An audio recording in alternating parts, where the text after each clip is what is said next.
बिस्मिल्लाहिर्रहमानिर्रहीम। शकील खान की तरफ से अस्सलाम वालेकुम। मैंने पहले भी बात की थी माहिर नफ्सियात डॉक्टर रज़िया ज़ाहिद साहिबा से, और आज फिर मैं उनके साथ मौजूद हूँ।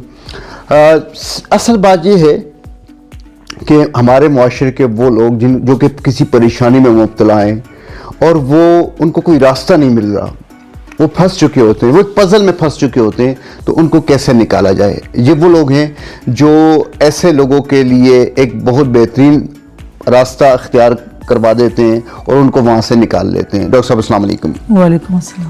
डॉक्टर साहब, हमने पिछले भी टॉपिक्स में कुछ बात की थी, लेकिन आज का जो मेरा टॉपिक है वो स्पेशली यंगस्टर पे है जी। वो नौजवान जो इस वक्त बहुत खूबसूरत हैं, बहुत प्यारे हैं, लेकिन किसी नशे के आदी हो चुके हैं। और नशा स्टार्ट ऐसा करते हैं कि स्टार्टिंग इनकी छोटे से नशे से होती है, एक सिगरेट से होती है, और बाद में जाके वो ड्रग्स की किसी आला किस्म के ऊपर जाके वो काम शुरू कर देते हैं। तो ऐसे लोगों को, ऐसे घर वालों के लिए और ऐसे लोगों को वापस कैसे लाया जाए? बिल्कुल, बहुत अच्छा क्वेश्चन है और ये माशरे की बहुत ही दुखती रग है, क्योंकि आजकल की जो बहुत ज़्यादा स्ट्रेसफुल लाइफ में हर एक के लिए स्ट्रेसफुल है, चैलेंजेस ज़्यादा आ गए, लाइफ के जो आए दिन तब्दीलियाँ इतनी आती जा रही हैं कि हर बंदे का कोशिश है कि उसे एक अच्छी लाइफस्टाइल मिले। उस वजह से जब उन चैलेंजेस को स्कूल से लेके, घर से लेके, माशरे से लेके, माशरे के रस्म व रिवाज से लेके, शादियों से लेके, इन चैलेंजेस की वजह से जब इंसान, कोई भी बच्चा है या लड़का है, लड़की, आजकल तो नशा जो है वो सबसे ज़्यादा परेशानी तो आजकल लड़कियां भी इस चीज़ में आ गई हैं, और इसकी वजूहात तो बहुत सारी हैं। यहाँ पे अगर मैं वजूहात के ऊपर इतना ज़्यादा जोर दिया तो वीडियो भी लंबी होगी। मुख्तसर जो चीज़ें हैं वो इंशाल्लाह अवेयरनेस के लिए मैं आपको बताऊँगी। कि पहली तो बात यह है कि बच्चे जब स्टार्ट करते हैं, किस वजह से इंसान इस तरफ जाता है। वजह वो ये है कि हर इंसान, हमारा दिमाग जो है दो प्रिंसिपल पे काम करता है, एक पेन अवॉइड करता है, प्लेयर गेन करता है। जब हम किसी इंसान को उसे अच्छा फील नहीं करवाते, उसे जहाँ से फिर अच्छा या सुकून या उसे मज़ा आना शुरू हो जाएगा, वो उस तरफ चला जाएगा। जब इंसान नशा करता है तो उसकी थॉटलेस स्टेट आ जाती है, उसे सोचे नहीं आती। जब इंसान को सोच नहीं आ जाएगी, ना माजी की, ना मुस्तकबिल की, ना अपने कैरियर की, ना आगे की, ना पीछे की, तो उसको वो स्टेट जब मिलती है तो उसमें उसे सुकून मिलता है। तो हमारे यहाँ जब बच्चा छोटा होता है उसको भी तंज ज़्यादा किया जाता है, क्रिटिसिज्म ज़्यादा है, जिस वजह से कोई भी बंदा, क्रिटिसिज्म क्या होगा, इंसान खुद की बुराइयां नहीं देखना चाहता। तो जब इंसान, अगर हमने किसी को सही करना है तो कंस्ट्रक्टिव उसको तनकीद कहा जाता है, जिसमें उसे पॉजिटिव और एक प्यार का इन्वायरमेंट करके तब उससे बात की। जब हम तनकीद करते हैं, सख्तियां करते हैं, तो फिर वो राय फराग जो होता है वो जहाँ सुकून है वहाँ चला जाता है। तो छोटे नशे से यही होता है कि थोड़ा थोड़ा सुकून मिलता है। फिर उसकी वजूहत ये कि हमारा दिमाग जल्दी चीज़ों को पकड़ लेता है, उसमें जो एडिक्शन जिसको कहते हैं कि आदी हो जाता है, तो फिर वो आहिस्ता आहिस्ता उस आदि में बढ़ता जाता है। छोटे नशे से वो बड़े तक चला जाता है। छूटना उसके लिए अकेले में आसान नहीं होता। तो इसमें दोस्त जो होते हैं वो ये होते हैं, वो तनकीद नहीं करते, वो एज इट कहते हैं तुम जैसे हो, मेरे यार तो हो। लेकिन घर वालों को ये होता है कि उन्हें परेशानी होती है कि हमारा बच्चा, इसमें ज्यादा जो अमल दखल है वो दोस्तों का है। पीयर प्रेशर उनको कहीं ना कहीं जो है ना वो इन्वॉल्व करने में, मतलब उस चीज को लगाने में। क्योंकि एक बच्चा घर से परेशान आ रहा है, उसके घर में मसाइल, इकोनॉमिकल मसाइल हैं, रिलेशनशिप के इशू आ रहे हैं, झगड़े चल रहे हैं घरों में, कोई ना कोई पढ़ाई का उसको प्रेशर है, उसे वो समझ नहीं आ रही कि मैं कैसे पढ़ूं। उसका वो मैंने जैसे बताया था कि वो टीचिंग पे आएंगे तो बताऊंगी कि टीचिंग की भी टाइप्स हैं, कि वो कुछ बच्चे होते हैं वो प्यार से पढ़ने वाले होते हैं, कुछ लॉजिकली चीज़ों को समझते हैं, कुछ जो होते हैं वो साइंटिफिक वे में समझना चाहते हैं। तो ऐसे बच्चे जब स्कूल में उनको समझ नहीं आ रही और कोई बंदा उनको समझ नहीं रहा, तो ऐसे में अगर उन्हें एक दोस्त मिलता है, वो उसको लगाता है कि छोड़ो ये सब चीज़ें, तुम ये इस तरफ चलो, तो वो आसानी से चले जाते हैं। और जो लगाने का वे है ना, वो टोटली दोस्तों पे पीयर प्रेशर है।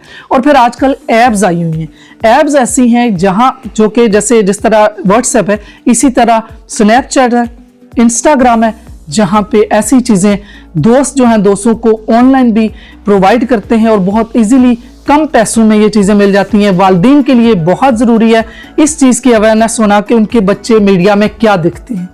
उनसे दोस्ती करना, तभी ये चीज़ें मुमकिन होगी। बच्चों से हम ऐसे दोस्ताना रवैया रखें।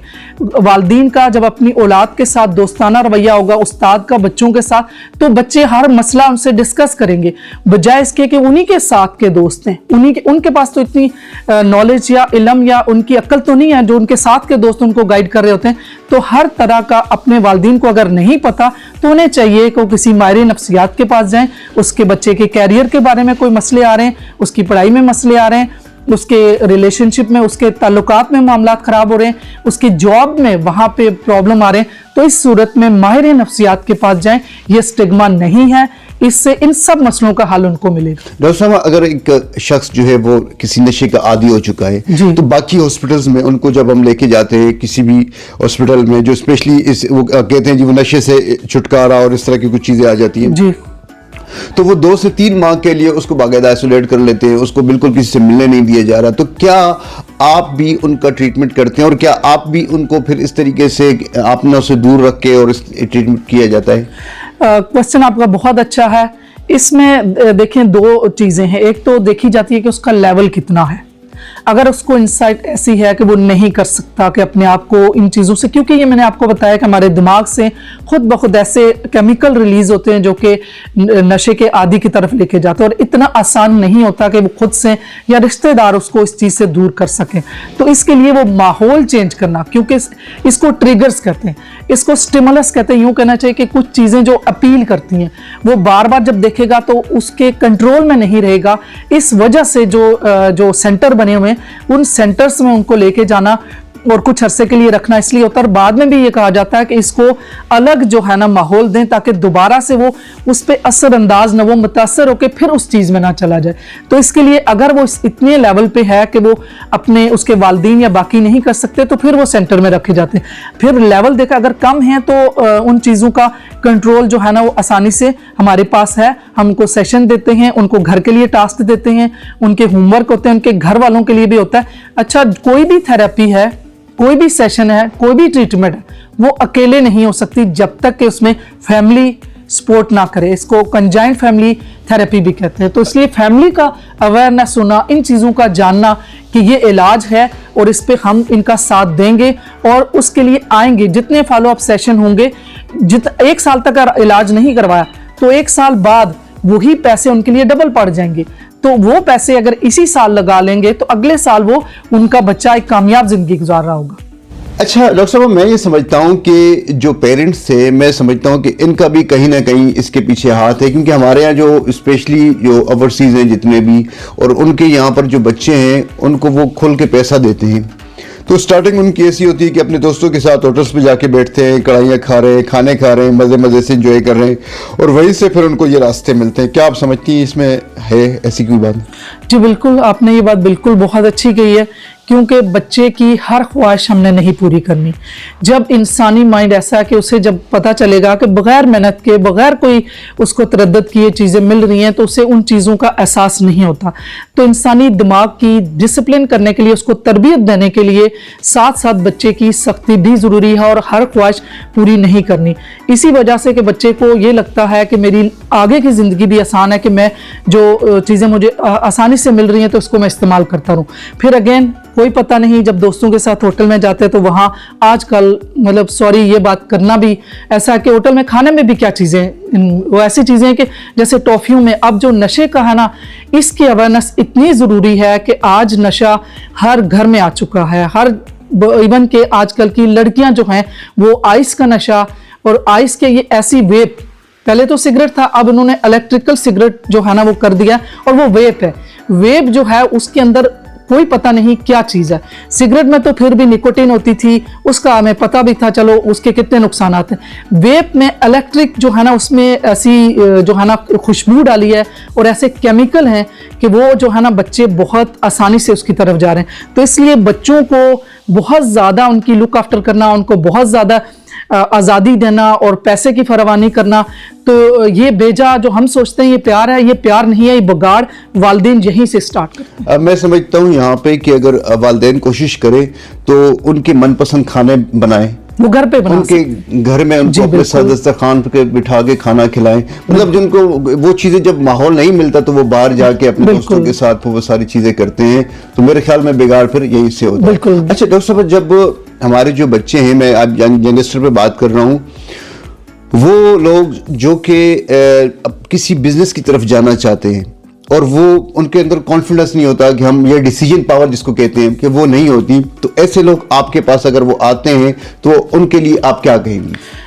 ये तो बहुत ज़रूरी है कि कैरियर काउंसलिंग भी होती है, क्योंकि इंसान को खुद आइडिया नहीं होता और हमारे पास कुछ ऐसे टेस्ट होते हैं और वो टेस्ट जब हम करते हैं तो उसको अपना सलाहियत का पता चलता है कि उसके अंदर क्या सलाहियत है, उसे अल्लाह ताला ने किसके लिए पैदा किया, उसमें कौन सा शोबा है, उस शोबे में वो जाएंगे, कहाँ वो तालीम, उस अगर एफएससी के बाद भी है तो वहाँ कैरियर चॉइस है।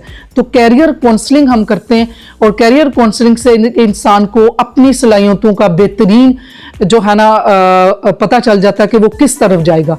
तो इसलिए ये तो बहुत ज़रूरी है कैरियर काउंसलिंग के लिए। वो फिर टेस्ट हैं, वो ऑनलाइन भी हम देते हैं, हमारे पास भी आते हैं तो हम करते हैं और उनका अपने बारे में बहुत बेहतरीन फैसला हो जाता है। फिर एक सवाल ये भी है कि किस बच्चे का फिर ये पता चल जाता है कि वो ओ लेवल करे या जो नॉर्मल हमारा मैट्रिक सिस्टम है वो करे, क्योंकि बच्चे के IQ मतलब उसकी जो जहानत है उससे फिर ये सारी चीज़ें क्लियर हो जाती हैं। तो उसके लिए बहुत ज़रूरी है कि आप ये टेस्ट वगैरह कराएं और हमारे पास आएँ।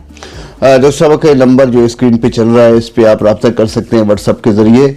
और इसके अलावा डॉक्टर साहब बैठती हैं डॉक्टर जो है हमीद मेमोरियल हॉस्पिटल में, तो यहाँ पर भी आप इनसे मुलाकात कर सकते हैं जो कि कामरा गेट नंबर 2 पे है। अच्छा डॉक्टर साहब, मुझे ये बताएं कि हमारे जो अभी यंगस्टर है इनके लिए आप क्या पैगाम देना चाहेंगी कि वो अपनी लाइफ में क्या ऐसा चेंज लेके आए जिससे उनका फ्यूचर अच्छा हो?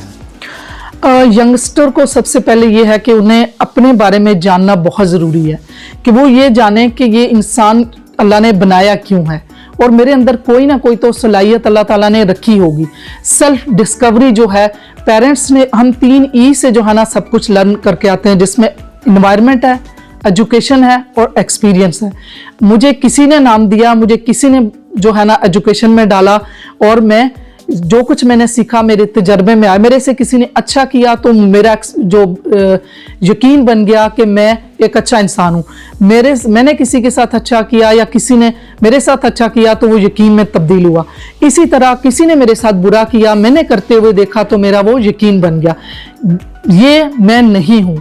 मुझे 3 जो E हैं, ये यहाँ से मेरे बारे में सारा एतमाद और तज्जिया दिया गया। मैं खुद को जानूं कि मैं एक जो इंसान हूं, वो मैं एक रूह हूं जो एक मकसद लेके आया हूं। उसके लिए हमारे पास आए तो हम एक जो ना इंसान को उसके बारे में उससे मिलवाते हैं, सेल्फ लव उनको देते हैं जो कि वो इंसान एक है। माशरे ने उसको गाली कर दी, माशरे ने उसे बुरा कह दिया, वो मुतासर होके उसके अंदर जो कि अल्लाह ने उसे एक अशरफुल मखलूकात बना के भेजा, उसके अंदर बहुत काबिलियत रखी, वो दुनिया में एक काम करने आया था। और जो हमारे यंगस्टर हैं, आजकल की जो टेम्पटेशन है, जो मीडिया में चीज़ें देखते हैं, फ़ौरन जल्दी हासिल करने की कोशिश करते हैं, वो ऐसा नहीं है। हर एक का जो पर्पज़ है, हर एक का मकसद है, ज़िंदगी का मकसद हयात है, वो मुख्तलिफ है। इसलिए अपने मकसद हयात को देखें, दूसरे को देख के फ़ौरन से इन चीज़ों में जो चले जाते हैं, जो एडिक्शन में चले जाते हैं, फैशन में चले जाते हैं और फिर सही जो कैरियर का, जो अपने प्रोफेशन का, अपने शोबे का इंतखाब नहीं कर सकते और फिर वहाँ जाके मिड कैरियर में प्रॉब्लम्स आते हैं और फिर ज़िंदगी में फंस जाते हैं। वहाँ से फिर दोबारा अपने आप को साइकोलॉजिस्ट की तरफ भी नहीं लाते तो मसाइल में जाते हैं। तो उसके लिए बेहतरीन हल ये है कि आप अपने कैरियर चॉइस के लिए, अपनी शख्सियत को पहचानने के लिए कि मैं कौन हूँ, आप माहिर नफ्सियात के पास आएँ और अपने आप को पहचानें और एक अशरफुल मखलूकात बन के ज़िंदगी गुजारें। माहिर नफ्सियात के पास आएँ और इंशाल्लाह आपको यहाँ से एक अच्छी ज़िंदगी गुजारने का कोई ना कोई जो है रास्ता ज़रूर मिलेगा। मिलते हैं किसी नए टॉपिक के साथ, तब तक के लिए इजाज़त दीजिएगा। खुदा हाफिज़।